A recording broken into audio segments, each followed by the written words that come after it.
Բարև ձեզ, պարոն Պողոսյան, Բարև ձեզ։ նախ շնորհակալ ենք, որ չմերժեցիք մեր հրավերը ու հիմա անցնենք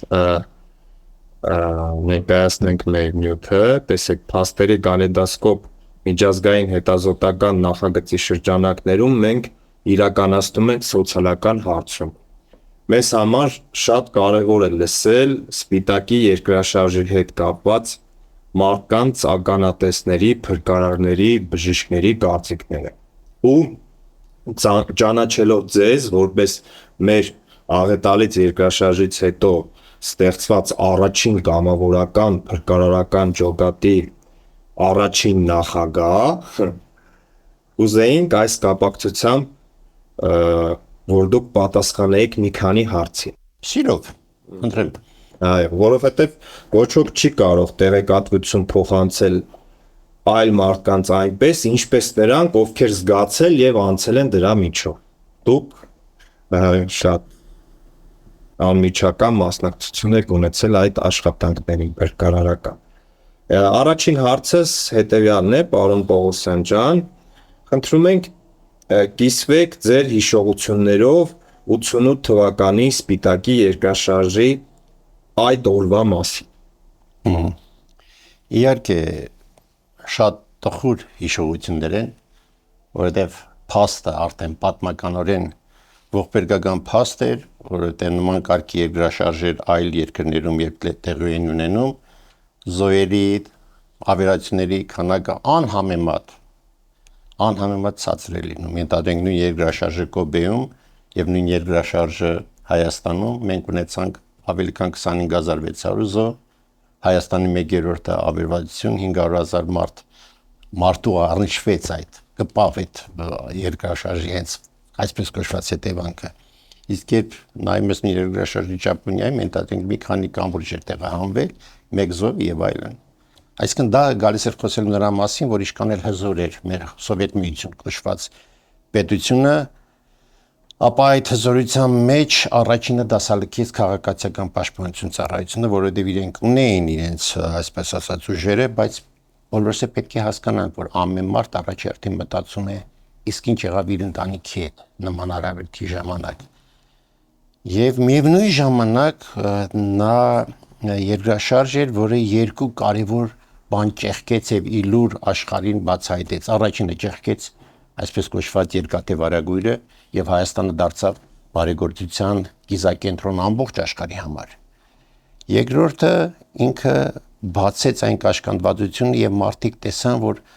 անկախ տարիքից, անկախ սոցիալական պատկանելությունից, դիրքից բոլորը ինչ կարեկցանքով, ինչ հզոր ուժով սկսեցին ցանկացան եւ արեցին ամեն ինչ, որպեսզի հնարավորինս թեթևանա այդ հետևանքը։ Այսինքն մի այնպիսի ուժ, որ ավելի ուժեղ էր, քան երկրաշարժի մագնիտուդը, այնպիսի հզորություն, բարեգործությունը, կարեկցանքը։ Եվ շատ կարևոր է, որ այսօր արդեն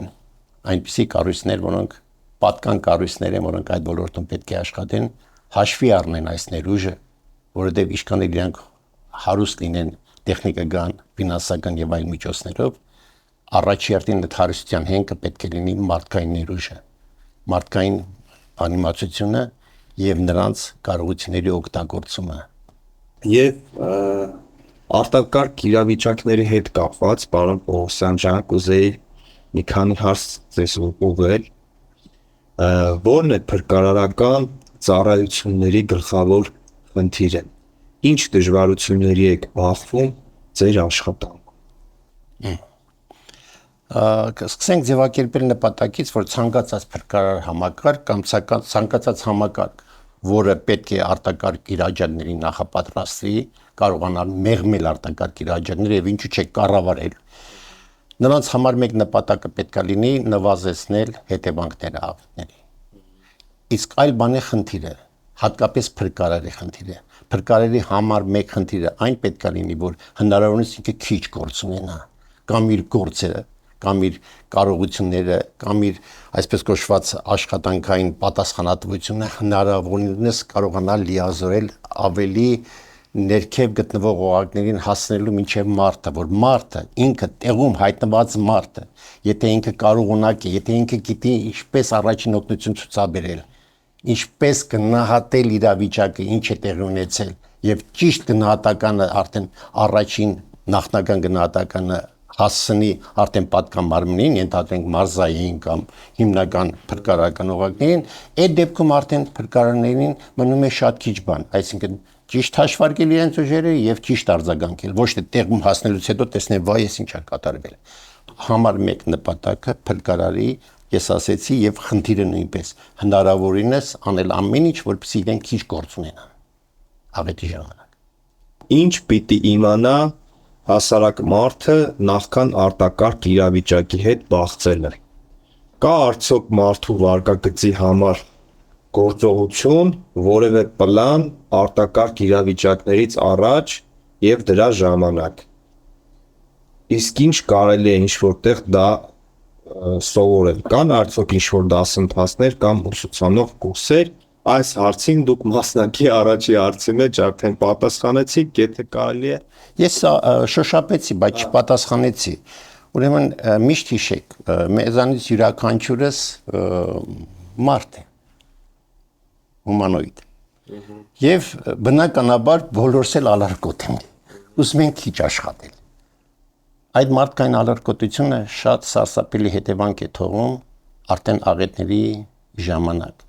Այ ես գիտեմ թե ինչպես անել, այ գրքում գրված է թե ինչեր կարելի անել, այ ինչ որտեղ կարող եմ բացել կարտալ։ Միշտ հիշեք,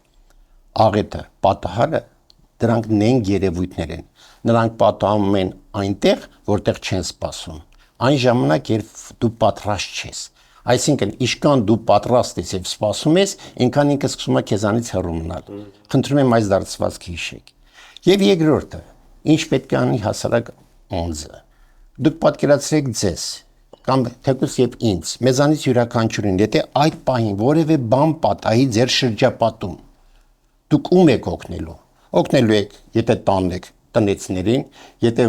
որևէ միջավայրում եք աշխատանքային կամ բան, ձեր ծանոթներին, գործընկերներին կամ էլ ճանապարհին, էլի նույն մարդկանց հետ է գնում գալիս միշտ։ Այսինքն ինքը ինչ որտեղ եսասիրական բան է առաջին օգնությունը, այսինքն դու միշտ օգնում ես քո մերձավորին, ծանոթին։ Ինչ եք զլանում սովորել առաջի օգնությունը։ Իսկ դա շատ մի քանի բան պետք է հիշել։ Փրկել, պահպանել կենսական 3 ֆունկցիա։ Գիտակցություն, արյան շրջանառություն, շնչառություն։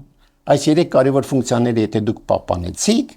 մինչև փրկարարի գալը, արդեն փրկարարը, բժիշկը, պրոֆեսիոնալը աշխատում է ոչ թե դիակի վրա կամ արդեն դիակի մոտ էակի վրա, այլ փրկված, բայց օգնության կարիք ունեցող տուժածի վրա։ Իսկ դա շատ հետաքրքիր եւ շատ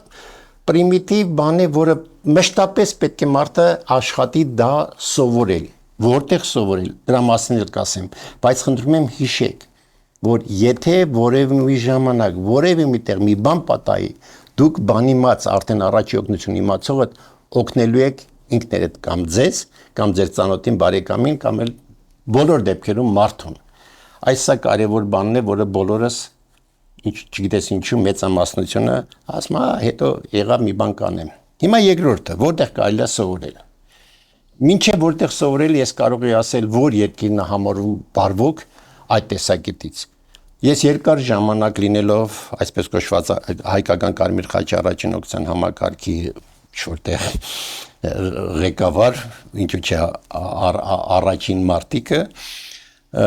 միշտ վիճակագրություն եմ ուսումնասիրել։ Այն երկրները, որտեղ բնակչության 2%-ից ավելը կարողանում է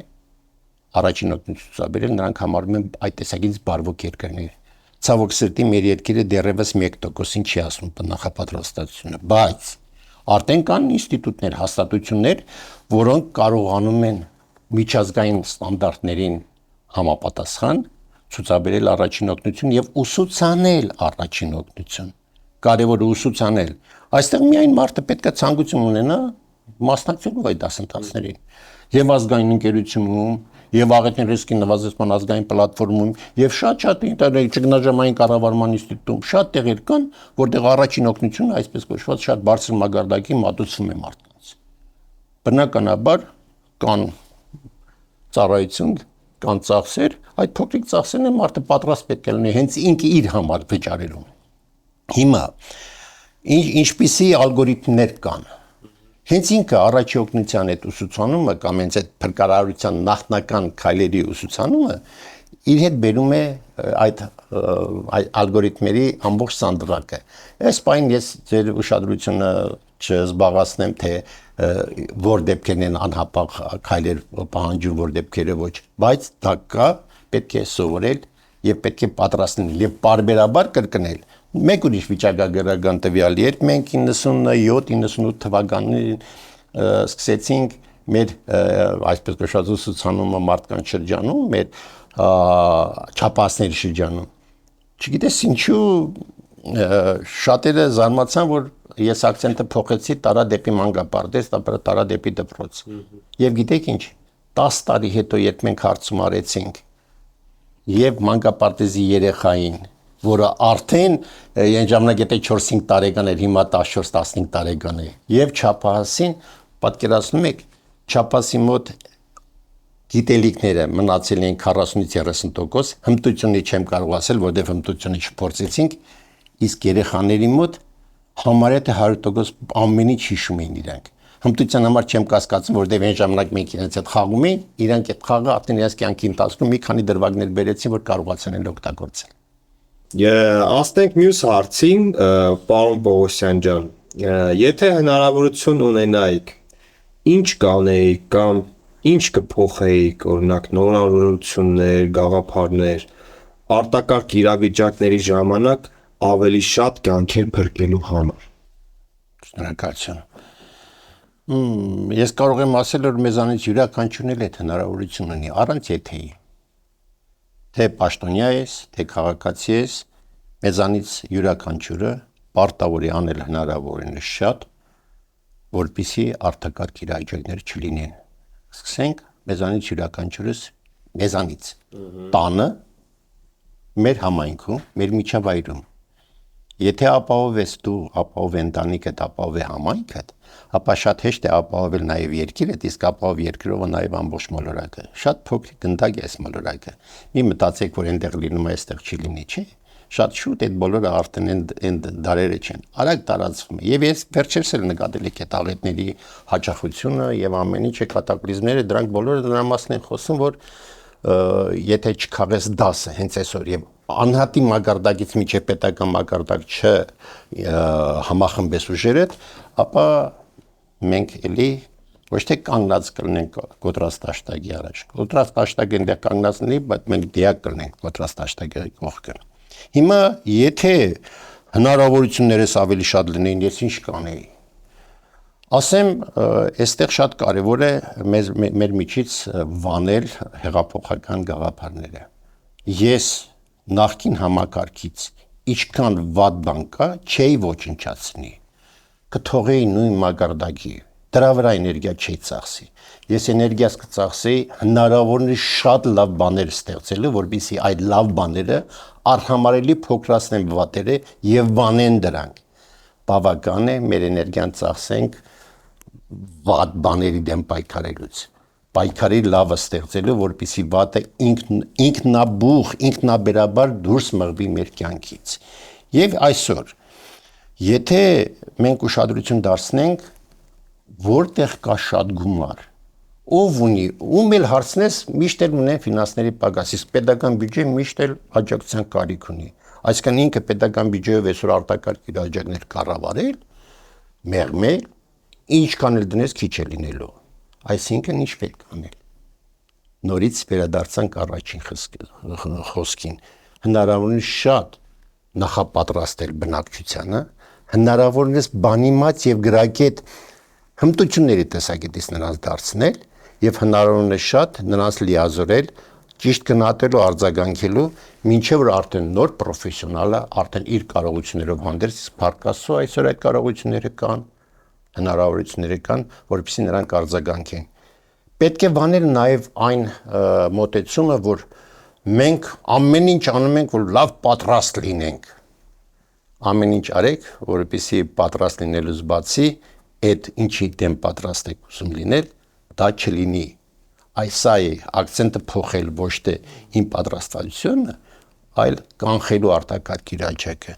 Սա ես առաջի հերթին դա կանեի։ Կսընտրեինք մեկ դեպք պատմել ձեր փորձից, պարոն Պողոսյան ջան։ Մի որևէ դրական դեպք, օրինակ։ Գիտեք ինչ, արտակարգ իրավիճակներում երբ աշխատում ես, ինչքան էլ տխուր լինի հետևանքները, հետո որ հիշում ես, միշտ շփիտով ես հիշում, միշտ այնպես բարի հուշեր են գալիս։ Ես երկու դեպք կարող եմ ասել, որ մի դեպքում, երբ շատ ցուրտ ձմռանը, ընդամենը խորհրդային դեղին գույնի Զապորոժես մեքենայի մեջ երբես կարողացա ինտեր բենզինով առանցան ներսում տակասնել մի հատ սառած տատիկի, որը մատերը կապտել էին սառած, գիտեք ինքը ինչ մաղթեց ինձ։ Ասեց ղեկը ձեռքի ծաղիկ դառնա։ Նման մաղթանք ես երբեք հիմա էլ որ ասում եմ, փշակաղում եմ, չնայած դա 89 թիվ։ Իսկ մյուս դեպքը դա արդեն 2023 թիվ, սեպտեմբերի 28-29 մենք դաշտային խոհանոցը մեր բացազատել էինք Գորիսի քաղաքապետարանի հարակից հրապարակում եւ 24 ժամյա ռեժիմով փորձում ենք բոլորին տաք ճաշ, տաք սնունդ ապահովել, ինչպես բռնի տեղահանվածներին, այնպես էլ մարդկանց, ովքեր հայտնված էին այդտեղ եւ տեսակորելու եւ օգնելու եւ բոլորին, որովհետեւ արտակարգ իրավիճակներում, ինչպես օրական կյանքում, բոլորն սովածանում են եւ իրենց պետք է որակյալ սնունդից դուք պատկերացնում եք այդքան մարդ հակարի կամ չեմ ասում մի ամբողջ տարի սոված բլոկադայի մեջ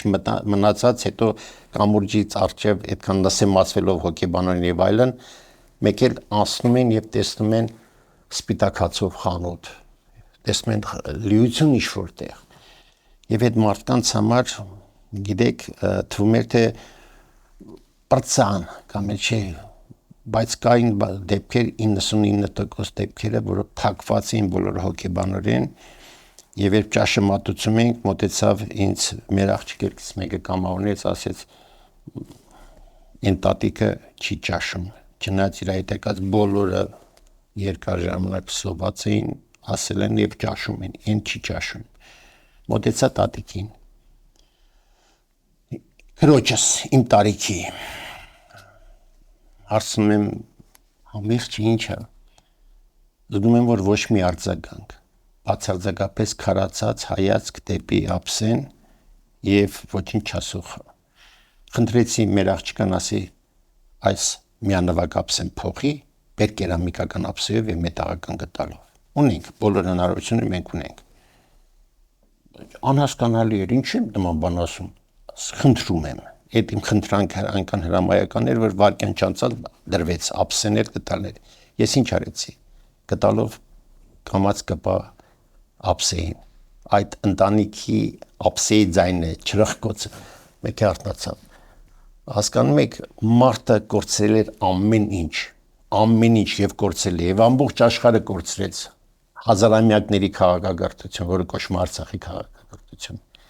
այս կինը նայեց ինձ ասի քույրս համարի որ ձեր տանն ենք եւ դու ես ինձ հյուրասիրում այս է ճաշնա մոր ձեռքով պատրաստած ճաշը ինքս սկսեց կամած ուտել մի քիչ խոսեցինք ես ասի ինչ կարող եմ անել քո համար ինքը իհարկե ցանկություն ասեց որ ես չէի կարող անել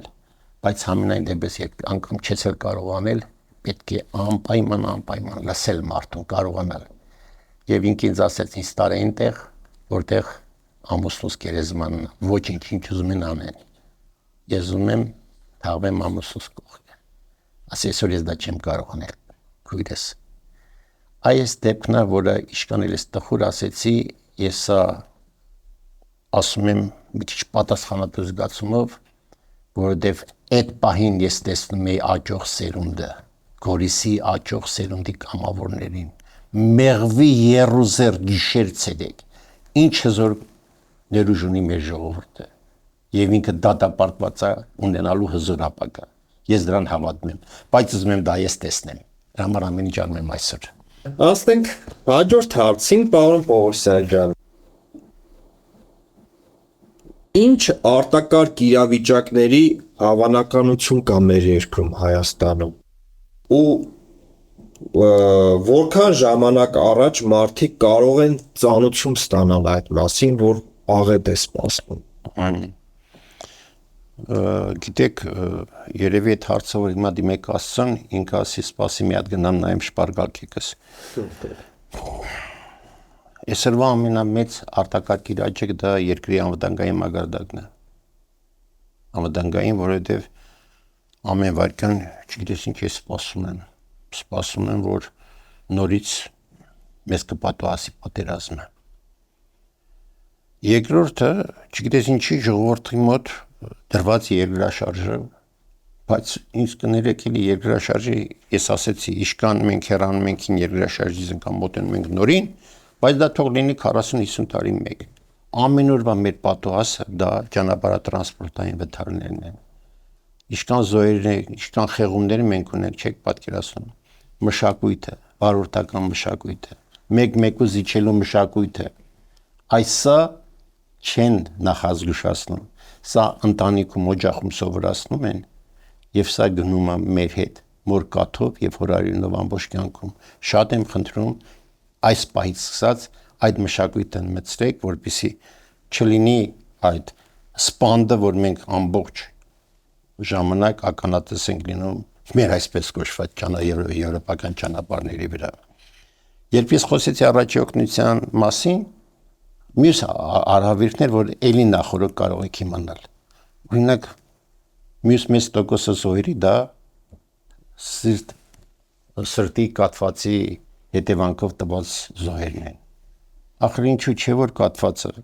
ինքը, ինֆարկտը, մի քանի օր առաջ գալիս ասում է, զգույշ, ես եկել եմ, տարբեր ձևի նշաններով։ Շատ քիչ դեպքեր կան ատիպիկ, որ չես հասցնում, բայց մյուս բոլոր դեպքերում եւ խանգարված ստամոքսը եւ չդատարող ցավը կրսկավանդակում, ճառագող, դրանք բոլորը սառե քրտինքը, դրանք բոլորը գալիս են ասելու ես ինֆարկտն եմ եկել եմ քո դուռը։ Ոչինչ, զանգի կանչի կարդիոբրիգադի, ոչինչ, եղիր խոճապով մեջ, այդ ձևի խոճապող, բայց կանչիր պրոֆեսիոնալին, ոչ թե ասա, երեք լավ խմել ենք դրա համար այսօր ստամոքսս էս վիճակի է։ Արդեն նոր հետո ես կմոտենամ այն ակնկալիքին, որը երևի սպասում եք, որ ինչ-որ ձևի նախորդ պետությունը կամ կառավարությունը կամ պատգամարմինը ձեզ զգուշացնի, որ հայ երկրաշարժներով չէ։ Ամբողջ աշխարհում նման բան կանխագուշակում չկա։ Շատ քիչ ժամանակներ կան, որ ինչ-որ ձևի նշանները ցույց են տալիս, որ հիմա կարող է լինի։ Դրա համար դրա վրա եկեք ժամանակ շատ չծախսենք, դրա համար եկեք շատ լավ կառուցենք, որովհետև մեր տունը մեր գլխին փլում է մեր հայ շինարարի կառուցած շենքը։ Գրագետ, մշակութային բոլոր նորմերից, ճարտարապետական մշակույթի բոլոր նորմերից դուրս եկած այդ բաները, շինությունները դարձնեն գրագետ շինություն, որովհետեւ մեր այսպես տանիքը մեր գլխին չփլվի։ Այսպիսի բաներ կան, բայց մյուս արհավիրքներն են հիմա գալիս է կլիմայի փոփոխության հետևանքով այդ արհավիրքները, գալիս են այլ բաներ, որ հենց նույն քամիներն են, արդարատ անձրևներն են, որոնք ամեն ինչ կարող են առաջացնել։ Այս սա արդեն լրիվ մենք ունակ ենք եւ այսօր մեր համապատասխան կառույցները հանգիստ կարող են եւ անում են։ Ուղղակի դուք մի քիչ եղեք բան, հետևեք հաղորդագրություններին, նկատել եք եւ առողջապահության նախարարությունն է դնում, SMS-ներով առաքում եւ արտակարգ իրավիճակների նախարարությունը, իսկ հիմա արդեն ներքին գործերի նախարարությունը ժամանակին իրենք ահազանգում են, որ այսպիսի բան է սպասվում եւ անտառային հրդեհների մասին եւ անձրևների մասին, այսինքն արդեն բաներ կան, որ արվում են, բայց դեռևս երկրաշարժի համար հեռու ենք։ Ցավոք սրտի դեռ չկա այդ մեխանիզմը, որ ասի դուք էլ ձեր ճամբրուկը վերցնեք եւ դուրս գալ։ Դրա փոխարեն ձեր փրկարարական պայուսակը ընտանիքի, որի մեջ բնականաբար բոլոր պատճենները կան ձեր փաստաթղթերի, որի մեջ կա անպայման մի երկու շիշ ջուր, կա անպայման մի երկու կտոր շոկոլադի սալիկ, կա անպայման որոշակի առաջի օգնության ցուցաբերելու պաշար եւ որոշակի հագուստ անձրևապաշտպան է։ Դա ունեցեք դրամոտ դրված, որ Աստված չանի դեպքում արագ վերցնեք ու հեռանաք։ Իսկ ինչ վերաբերում է երկրաշարժի ժամանակ ուր վազել վերև ներքև եւ այլն, նման ուղեցույցներ կան, Փարքասո դեռևս արտակարգ իրավիճակների նախարարության գոյության ժամանակ ստեղծված, որի միջոցով դեռևս շարունակվում է բարելավել, հանգիստ կարող եք դրանք եւ դուրս բերել ճգնաժամային կառավարման պետական ակադեմիայի կայքից եւ կան դրանք։ Կան ուղղակի պետք է ցանկություն ունենալ սովորել։ Այս է իմ պատասխանը։ Կատարվում է արդյոք հրաբխային ակտիվության դիտարկումներ եւ մոնիտորինգ, օրինակ օղի բարձրացում, մակերեսի տակածում, տեղային երկրաշարժեր, գազերի արտահանետում։ Մենք այդ դիտարկումը մոնիտորինգ ունենք, թե չէ։ Լավ կլիներ, որ հարցը ուղղվեր պատկան հենց մարմնին, ենթադրենք նույն ասեցի արտակարգ իրավիճակների արդեն կատարվում է։ Բավարար քանակով է կատարում, թե անբավարար, ես իրավասու չեմ դատատելու։ Բայց ժամանակին լինելով աղետների ռիսկի նվազեցման ազգային պլատֆորմի տնօրեն հիմնադրամի այն ժամանակվանից ես արդեն տեսնում եի եւ գիտեմ եւ ներկայումս էլ հիմա եթե դիմեք նույն աղետների ռիսկի նվազեցման ազգային պլատֆորմին, ցեզ ավելի հստակ այդ հարցերին պատասխան կտան։ Հրաբուխի մասին չի ասի, բայց բնականաբար երբ սալերը շարժվում են, տարբեր ձևի գազային փոփոխություններ են լինում, մենք ունենք հորատանցքներ, որտեղ այդ կան տվիչները դրված, բոլոր ջրամբարները համարյա ունեն իրենց տվիչներով, կա ահավոր մեծ քանակի կա աշխատանք կատարված։ Այլ բան է թե ներկայումս հիմա ինչ վիճակ է, տեղեկացված չեմ կարող ասել, բայց որ նման դիտարկումներ արվում է եւ նման դիտարկումներով արդեն կան պատկան մարմիններ ովքեր զբաղվում են, պետք է իրանց դիմել, որ ստանալ ավելի գրագետ պատասխան, ոչ թե դիլետանտի։ Հասկացա։ Իսկ պարոն Պողոսյան ջան, դուք տեղեկացված եք, որ 24 թվականից սկսած մեր, այսինքն այս տարվանից մեր մոլորակը մտնում է 12,000-ամյա տիեզերական ցիկլի մեջ, որի արդյունքում տեղի են ունենալու գլոբալ կլիմայական շատ մեծ աղետներ, տեղեկացված եք այդ մասին։ Տեղեկացված եմ, թե ծանոթ եմ, դրանք տարբեր բաներ են, ոչ ոք ինչի տեղեկացել, բայց եթե ուշադրություն դարձնեք մարդկային պատմությանը եւ ընդհանրապես աստղագիտությանը, ոչ թե աստղաբանությանը, այլ աստղագիտությանը, կան որոշակի այսպես կոչված ցիկլեր, որոնք որոշակի պարբերականությամբ կրկնվում են։ Եվ եթե այս տարի համընկնել այդ ցիկլի հետ, ինչու՞ չէ։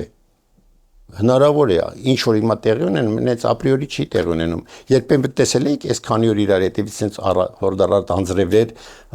Հայաստանում վերջին 5 տարում, բայց նաև տեսել եք այսքան սակավաձուն ձմեռներ ելնորից վերջին 5 տարում։ Այսինքն այս բոլորը խոսում են դրա մասին, որ առանց 12000 տարին սпасելու միգուցե դրա ժամանակը չունենայել է ոչ մեկը։ Կարող է շատ արագ լինի այսպես կոչված ապոկալիպսիսը։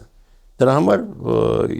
մեր ամենաօրեկան անելիքներն է, որ միշտ պատրաստ լինենք, ոչ թե пассивորեն հակված լինենք մտածելու, որ ինչ էլ անես չանես մեկը լինելու է, ոչ։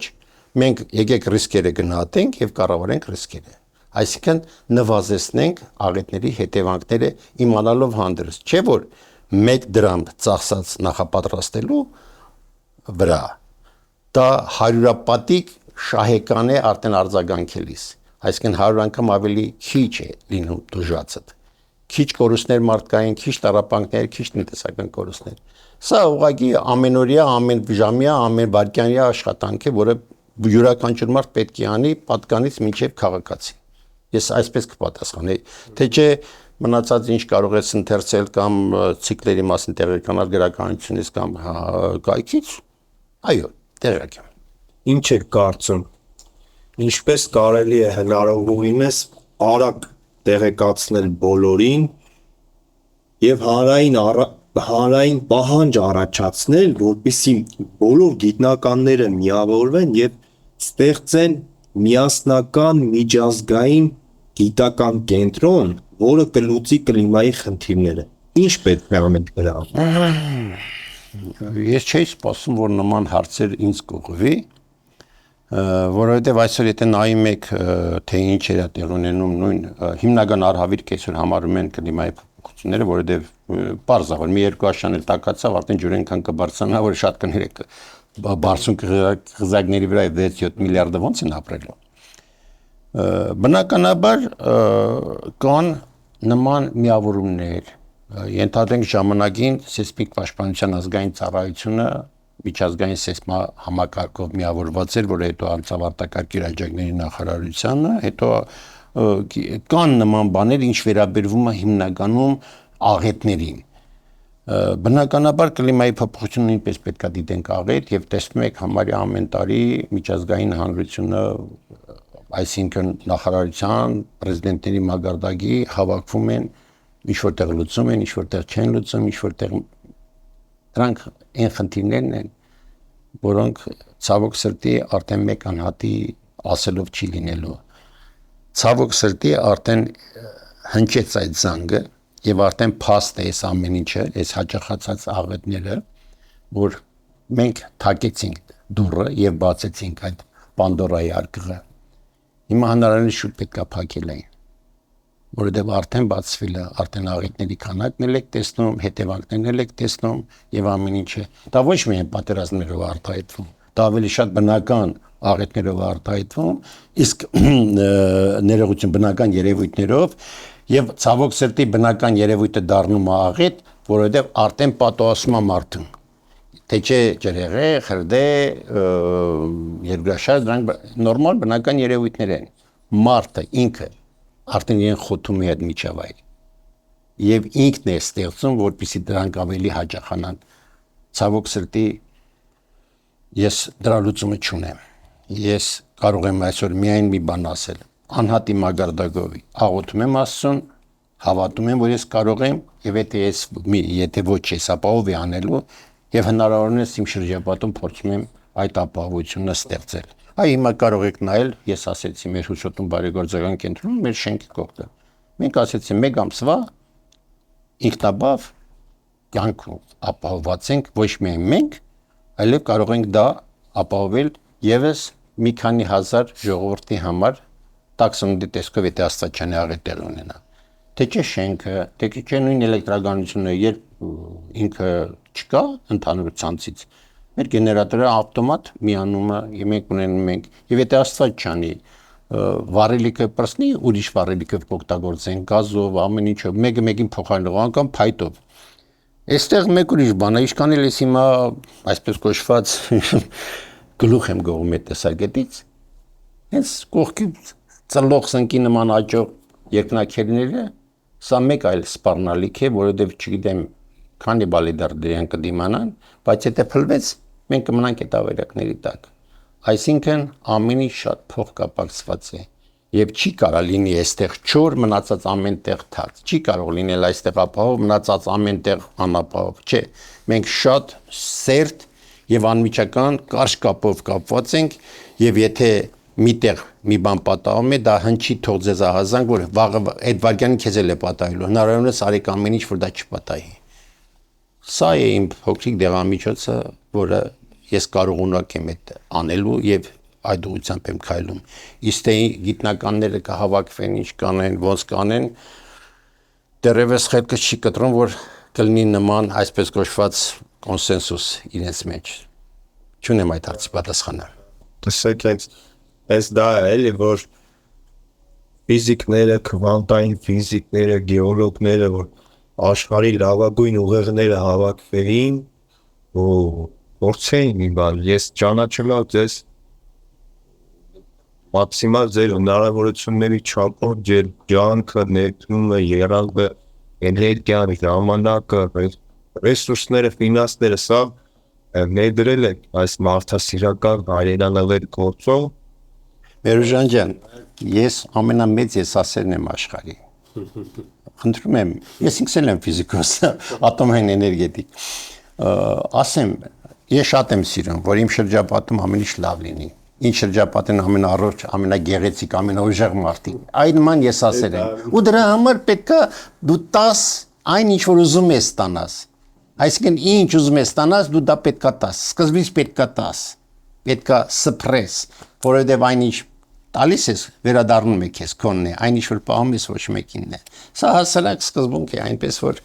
Խնդրանակ պարոն Պողոսյան ջան, ուղղակի ես չեմ ուզում ոչ մի բան ուրիշ տեղ գնա եւ այլն քաղաքականացնել, բայց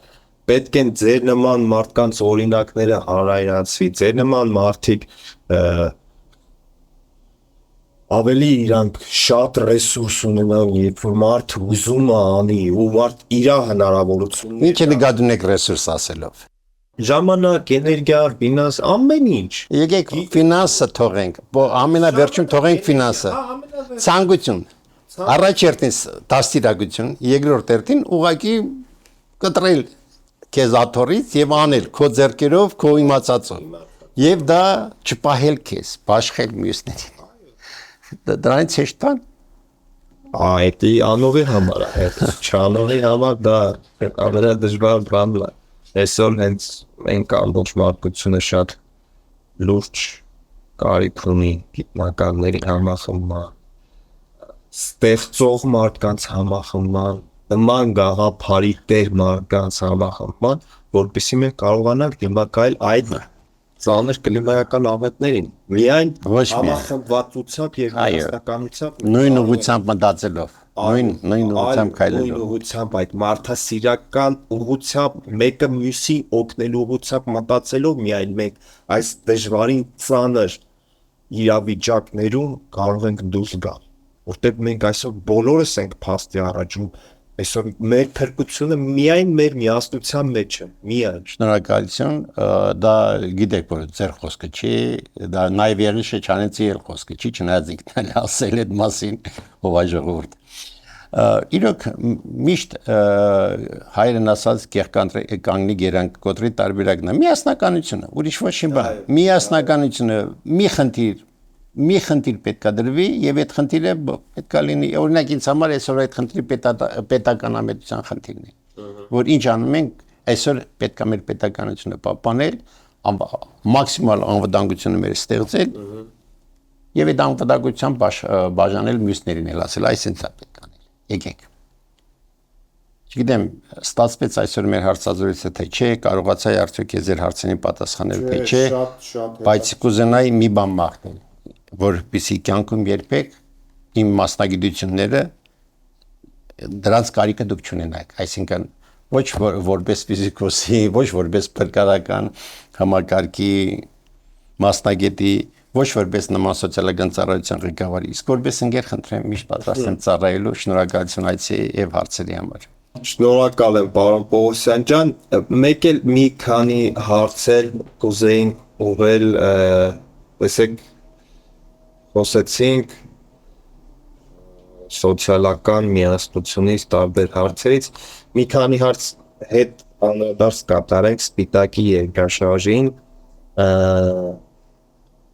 կուզեի ձեզնից իմանալ այդ ժամանակ ինչպես էին մարդիկ իրենց պահում, ինչն է օգնել մարդկանց հաղթահարել իրավիճակը, ինչպես եք դուք ինքներդ հաղթահարել այդ մեր ազգի ծանրագույն միշտը։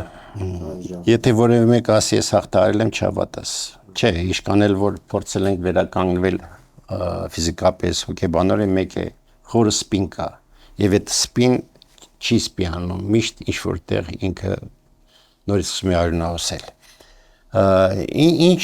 դրսևորեց, ես ասեցի, որ նախ ճեղքեց երկրատիվ արագույրը եւ ամբողջ աշխարհը, եթե նույն գերմանացում մենք գիտենք, որ գալիս է ավտոմատով մեզ պետք է կրակի, տեսանք արդեն թաց արցունքներով մեր ցավով արդեն լացեղող գերմանացի փրկարարի, որ ցավը դա ուզում կիսած լինել։ Տեսանք այնպիսի երկրների իրար կողքի, որ գլոբուսի վրա լրիվ իրարից հեռու էին, բայց արդեն Հայաստանի աղետի գոտում իրար կողքի էին դենք բոլորը։ Շատ բաներ տեսանք, որ բանդից բաց էին թողել մարդուն, որ ինքը գնա հարազատներին աղետ տակիցանի, փլատակների տակից, բայց ինքը փլված բանկից միջոցները գտավ, տարավ հետ հանձնեց, այսպես կոչված հանցագործը։ Եվ շատ այլ դեպքեր էլ կան։ Մի բանի համար եմ շատ այսպես կոչված մի քիչ լավ զգում, որ դիակապտության դեպքերը շատ քիչ էին համեմատած մյուս երկրների հետ, որ այդ ժամանակ այդ մարդկային կարեկցանքը, այդ որ ցավը տանեմ, որ հայերը ասում են, իրոք եղավ ցավը տանեմ։ Ինչ ես կփոխեի, եթե Աստված չանի նորից կրկնվի, մարդասիրական օգնություն հասկացությունը երբեմն այն օգնությունը չէր, որը պետք էր անել։ Պետք էր մարդուն տալ գործիք, կացարան ստեղծելու, ոչ թե արգողով օգնություն։ Շատ հաճախ ենթադրենք դուժած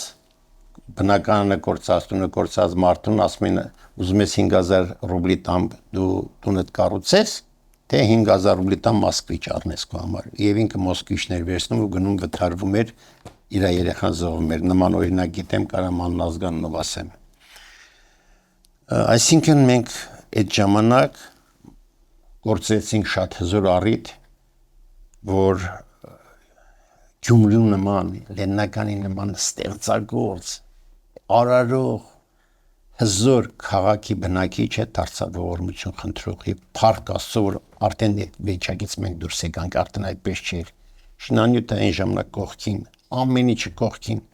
փոխանակ մենք ասենք արիտունը կառուցի, մենք բերում ենք արգղ ենք տալիս, որ վաղ մյուս օրն է գալիս աբջան ինչ ես բերել։ Այսինքն մենք մարդկանց ողորմություն հայցող ենք սովորացնում։ Զգույշ եղեք բոլոր կառույցներ։ Առաջին этаպի վրա երբ պետք է տալ մարդասիրական օգնությունը, որպեսզի մարդը հենց այդ օրվա խնդիրները իրարուցի։ Բայց անմիջապես պետք է մտածել ինչպես ապավել կացարանով եւ ինչպես ապավել գործով։ Մարդը երբ գործ ունեցավ, ինքը շատ ավելի շուտ ոտքի կանգնի, քան դու արտաքին օգնությամբ կամ ներքին օգնությամբ։ Խնդրում եմ այս բանը որպես, չգիտեմ, աքսիոմ ընդունեք եւ այդպես էլ եթե Աստված չանի կարիք լինի, այդ ուղղությամբ աշխատեք։ Մարդկանց հնարավորություն տվեք, հիմա էլ տեսեք, իշքան ունենք մենք բռնի տեղահանվածներ։ Այսօր էլ այդ մարդկանց ինչ սոցիալական հարցում, ինչ ուզում եք կարեք, ինչ օգնություն տալիս եք տվեք, բայց առաջերտ հնարավորություն տվեք ինքը իր տունը սարքի, իր գործ ունենա եւ ինքը ոտքի կանգնի առաջ կգնա։ Հիմա դեռևս ծնկած վիճակի ենք մենք։ Ինչ ազդեցություն ունեցավ այս ողբերգությունը մարդկանց փոխհարաբերությունների վրա։ Արդյոք մարդկանց արժեքները փոխվել են Սպիտակի երկրաշարժից հետո բանվորից։ Միանշանակ, գիտեք ոնց նախ մարդիկ ոնց որ ասում է բրծան իրենց այդ երկարտի կաղապարներից ուրիշ ձևի մարդկանց էլ տեսան որ կարա շփթերես մարդ անցանոթ մոտենա ասի բարև ձեզ եւ անցնի եթե առաջ մեկը դες բան ասել ասում ես գիժնով է բայց այդ անցանոթ մարդը անցնելուց կարող է շփթա ասի բարև ձեզ մեր ներուժի մեջ էլ բացվեց այն որ մարդիկ սկսեցին մեկ-մեկ ավելի շատ օգնել իհարկե ինքը այդ երկրաշարժը շատ բաներ բացազատեց ես միտումնավոր չեմ խոսում վատ բաների մասին, որովհետև նորից եմ ասում, մնում եմ այդ սկզբունքին։ Եթե վատը որտե՞ղ է, եթե վատը չնի, լավը չես տեսնի։ Լավը շատ բաներ կային, փոխօգնությունը, դուք չեք պատկերացնում, հələ դեկտեմբերի 7, մենք ասեմ, գիշերը երևի մինուս 20-23 էր։ Ես հիշում եմ դեկտեմբերի 8-ին ես այսպես կոչված Բոշի սադում ստարցափ փոսի մեջ ընկա եւ իմ երկաչիտ կոշիկները մինչեւ վերջ մնացին ջրի մեջ, sense պատկերացրեք։ Մի կերպ խարույկի մոտ բանարեցի, չորացրեցի, երկրորդ օրը ես ուշադիր նայում էի արդեն այդ արևից հալվող հալոցքի մեջ այդ փոշու ցեխ դարձած այդ փողոցներով ոնց էին ասնում մեր հայ կանայք ոչ մեկի կոշիկը կեղտոտ չէր այդ ցեխու ավերակի մեջ ոչ մեկինը հիվանդագին մտելադային մեջ անդադ ուշադրություն է դարձնում մարդը ողբերգության մեջ դագաղները տանը դրած մոտենում էր հարցնում քեյք ուզես ճաշակի ինքը հաճ չունենալով հանդերձ հասկանում եք այնպիսի բաներ որը սովորական կյանքում չես տեսնի Ասեք հիմա ձեր պատկերացումներից եւ ձեր փորձից ելնելով ինչ պետք է անել, որպեսզի նման ողբերգությունները չկրկնվեն ապագայում։ Եկեք հարցը սահմանենք այսպես, ողբերգական հետևանքները չկրկնվեն։ Այո։ Իմ ամբողջ պատասխանների մեջ ես այդ գիծն էի անցնում։ Մի կսպասեք վաղը պատահի, հետո նոր արձագանքի։ Այսօր պատրաստվեք։ Շատ հեշտ է հաշվարկել ամեն ինչ իրատեսական շոշափելի կա, եւ անվտանգության ցածր մակարդակը, եւ երկակեղևի ակտիվացումը,